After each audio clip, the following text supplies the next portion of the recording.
नमस्कार भक्तों, अगर आप चाहते हैं घर में सुख शांति हो, कर्ज, दरिद्रता और परेशानियां दूर हो, तो यह वीडियो अंत तक जरूर देखिए। आज हम जानेंगे माँ लक्ष्मी की सच्ची कृपा का रहस्य और वह कथा जो जीवन को समृद्ध बना देती है। जय माँ लक्ष्मी। माँ लक्ष्मी कमल पर विराजमान, स्वर्ण वर्णा, 4 भुजाओं में कमल, स्वर्ण मुद्राएं और अभय व वरदान। लेकिन माँ लक्ष्मी केवल धन की देवी नहीं है, वह है सद्बुद्धि, सौभाग्य और संतोष की देव। एक समय की बात है, एक नगर में एक गरीब लेकिन ईमानदार व्यक्ति रहता था। वह मेहनत करता, पर धन कभी टिकता नहीं था। एक दिन उसने सच्चे मन से प्रार्थना की, हे माँ लक्ष्मी, अगर मैं योग्य हूँ तो कृपा अवश्य करना। उस रात माँ लक्ष्मी स्वप्न में प्रकट हुई। वत्स, मैं वहाँ नहीं रहती जहाँ आलस्य, क्रोध और अपमान होता है। अगर तुम चाहते हो मेरी कृपा तो सत्य बोलो, परिश्रम करो और जो मिले उसमें संतोष रखो। धन स्वयं तुम्हारे पीछे आएगा। उस दिन से उस व्यक्ति ने दान, सेवा और परिश्रम को अपना जीवन बना लिया। धीरे धीरे उसका घर खुशियों से भर गया, रोजगार बढ़ा और सम्मान मिला। यह चमत्कार नहीं था, यह माँ लक्ष्मी की कृपा थी। भक्तों, माँ लक्ष्मी उन्हीं के घर आती है जहाँ नारी का सम्मान हो, जहाँ अन्न का अपमान न हो, जहाँ झूठ और छल न हो। शुक्रवार को ही नहीं, हर दिन माँ लक्ष्मी को स्मरण करें। हे माँ लक्ष्मी, हमारे जीवन से अभाव और अंधकार दूर करो। हमें दो सद्बुद्धि, सद्कर्म और समृद्धि। जो यह कथा सुन रहा है, उसके घर कभी धन और सुख की कमी न हो। इस संपूर्ण ब्रह्मांड में यदि कोई शक्ति है जो दरिद्र को धनवान, दुखी को सुखी और असहाय को समर्थ बना सकती है, तो वह शक्ति है जगत जननी माँ लक्ष्मी।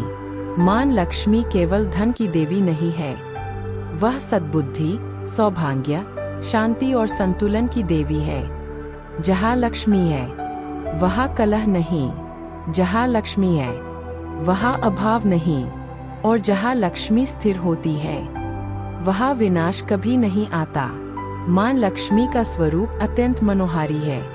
स्वर्ण के समान कांति, कमल पर विराजमान, 4 भुजाओं में, एक हाथ में कमल पवित्रता का प्रतीक, दूसरे हाथ में स्वर्ण मुद्राएं समृद्धि का संकेत, तीसरा हाथ वर मुद्रा में, चौथा हाथ अभय मुद्रा में। उनकी आंखों में करुणा है, मुस्कान में वात्सल्य है और चरणों से अमृत की धारा बहती है।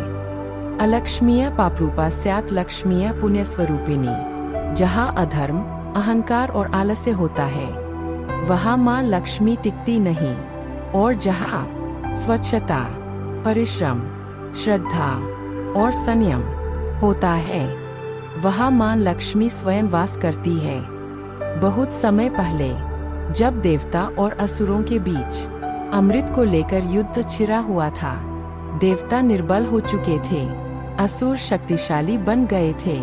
तब स्वयं भगवान विष्णु ने कहा, जब तक माँ लक्ष्मी प्रकट नहीं होंगी तब तक संसार में संतुलन संभव नहीं। भक्तों, अब वह समय आ गया था जब देवताओं का तेज क्षीण हो चुका था, इंद्र का सिंहासन डगमगा रहा था, देवलोक में भय और निराशा फैल चुकी थी। देवता भगवान विष्णु के पास पहुँचे।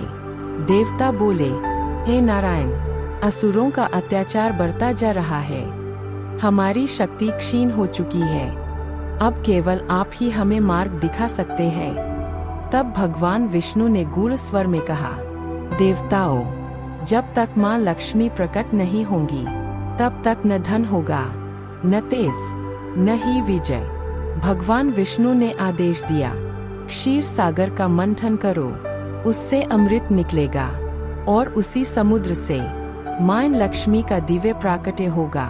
पर समस्या यह थी कि अकेले देवता यह कार्य नहीं कर सकते थे। तब भगवान विष्णु ने देवताओं को असुरों से संधि करने की सलाह दी। देवता असुरों के पास गए। असुर बोले, यदि अमृत में हमारा अधिकार होगा तो हम भी मंथन करेंगे। भगवान विष्णु ने मुस्कुराकर कहा, अमृत सभी को मिलेगा। और इस प्रकार एक अस्थायी संधि हुई। मंथन के लिए मंदराचल पर्वत को मथानी बनाया गया, वासुकी नाग को रस्सी बनाया गया। पर जैसे ही मंथन शुरू हुआ, मंदराचल पर्वत डूबने लगा। तब भगवान विष्णु ने कूर्म अवतार धारण किया और अपनी पीठ पर पर्वत को धारण किया। जैसे जैसे मंथन हुआ, समुद्र से अनेक दिव्य वस्तुएं निकली। कामधेनु, ऐरावत हाथी, उच्च ऐश्रवा घोड़ा, कल्प वृक्ष, धन्वंतरी और अनेक रत्न। पर मां लक्ष्मी अभी प्रकट नहीं हुई थी। अचानक पूरा क्षीर सागर स्वर्णिम प्रकाश से भर गया। कमलों की सुगंध फैल गई। आकाश से पुष्प वर्षा होने लगी और तभी चारों दिशाएं प्रकाश से भर गईं। देवता स्तब्ध रह गए। असुर भी मौन हो गए। ब्रह्मा, शिव, इंद्र सभी ने मां लक्ष्मी की स्तुति की। हे माताएं, आप ही सौभाग्य है, आप ही समृद्धि है। आपके बिना यह सृष्टि शून्य है। मां लक्ष्मी ने चारों ओर दृष्टि डाली। देवता, ऋषि, असुर सब उनके सामने उपस्थित थे। पर मां लक्ष्मी सीधे गईं भगवान विष्णु के पास। उन्होंने उनके गले में वरमाला डाली। सारा ब्रह्मांड गूंज उठा। भक्तों, जब मां लक्ष्मी ने स्वयं भगवान विष्णु को अपना वर चुना तो तीनों लोकों में आनंद की लहर दौड़ गई। देवलोक, मृत्युलोक और पाताल, तीनों लोकों में मंगल गीत गूंजने लगे। भगवान विष्णु वैकुंठ लौट आए। वहां स्वर्गलोक को सजाया गया। कल्पवृक्ष से पुष्प लाए गए। गंधर्वों ने संगीत का अभ्यास किया। अप्सराएं नृत्य की तैयारी में लग गईं। ब्रह्मा जी स्वयं विवाह की विधि तय करने लगे। क्षीर सागर में मां लक्ष्मी का श्रृंगार हुआ। केसर और चंदन का लेप, स्वर्ण आभूषण, माणिक्य और हीरे, कमल पुष्पों की माला। मां लक्ष्मी आज गृहलक्ष्मी बनने जा रही थीं। विवाह में ब्रह्मा जी, महादेव, नारद मुनि, इंद्र, सभी देवता, ऋषि और सिद्ध सब उपस्थित हुए। नारद मुनि गाते हुए बोले, आज सृष्टि को संतुलन मिलने वाला है। ब्रह्मा जी ने मंत्रोच्चारण किया। धर्मेन अर्थ, अर्थेन कामः, कामेन मोक्षः। भगवान विष्णु ने मां लक्ष्मी का हाथ थामा। अग्नि के 7 फेरे हुए। चारों दिशाओं में घोषणा हुई। विवाह के बाद मां लक्ष्मी ने वरदान दिया, जो भक्त निष्ठा, पवित्रता और परिश्रम से मेरा स्मरण करेगा, उसके घर से दरिद्रता दूर रहेगी। भगवान विष्णु ने कहा, जहाँ लक्ष्मी होंगी वहाँ मैं स्वयं वास करूँगा। भक्तों, इस विवाह का रहस्य समझिए। विष्णु धर्म, लक्ष्मी धन। धन बिना धर्म के अस्थिर होता है और धर्म बिना धन के अधूरा। इसीलिए दोनों का मिलन आवश्यक है। नारद मुनि ने पूछा, हे माता, आप पृथ्वी पर कब जाएंगी? मां लक्ष्मी मुस्कुराईं, जहाँ स्वच्छता होगी, श्रद्धा होगी और नारी का सम्मान होगा, वहाँ मैं स्वयं जाऊंगी। भक्तों, वैकुंठ में विवाह के उपरांत मां लक्ष्मी के मन में एक करुण भाव जाग उठा। उन्होंने भगवान विष्णु से कहा, स्वामी, मैं केवल देवताओं की देवी बनकर नहीं रहना चाहती। मैं पृथ्वी पर जाकर अपने भक्तों की परीक्षा लेना चाहती हूँ। भगवान विष्णु मुस्कुराए, जाओ देवी, पर याद रखना, जहाँ अहंकार होगा वहाँ तुम ठहर नहीं पाओगी। मां लक्ष्मी एक साधारण स्त्री का वेश धारण कर पृथ्वी पर उतर आईं। न कोई आभूषण, न स्वर्ण वस्त्र, केवल सादगी और तेज। पृथ्वी पर उन्होंने देखा, कहीं अपार धन पर घमंड, कहीं भव्य घर पर कलह, कहीं मंदिर पर अहंकार। माँ लक्ष्मी एक एक घर से लौटती रही। एक दिन माँ लक्ष्मी पहुंची एक कुटिया के सामने। घर टूटा फूटा था। अंदर एक गरीब ब्राह्मण और उसकी पत्नी रहते थे। घर में अन्न नहीं, वस्त्र फटे हुए, पर मुख पर शांति थी। माँ लक्ष्मी ने द्वार खटखटाया। ब्राह्मण बोला, माता, घर में कुछ भी नहीं, पर यदि जल स्वीकार करें तो यह हमारा सौभाग्य होगा। ब्राह्मणी ने अपने हिस्से का सूखा अन्न अतिथि को दे दिया। माँ लक्ष्मी के नेत्र भर आए। उन्होंने सोचा, यही सच्ची संपत्ति है, निस्वार्थ सेवा। रात को माँ लक्ष्मी ने अपने दिव्य स्वरूप में दर्शन दिए। सुबह होते ही कुटिया सोने में बदल गई। अनाज के भंडार भर गए। गौए, वस्त्र, धन स्वतः आ गया। पर ब्राह्मण अब भी विनम्र ही रहा। माँ लक्ष्मी बोली, हे वत्स, तुमने मुझे धन नहीं, सम्मान दिया, इसलिए मैं तुम्हारे घर सदा वास करूंगी। भक्तों, माँ लक्ष्मी कहती है, जो स्वच्छता रखे, जो अतिथि का सम्मान करे, जो नारी का आदर करे, जो परिश्रम से न कमाए, वहाँ लक्ष्मी स्थिर रहती है।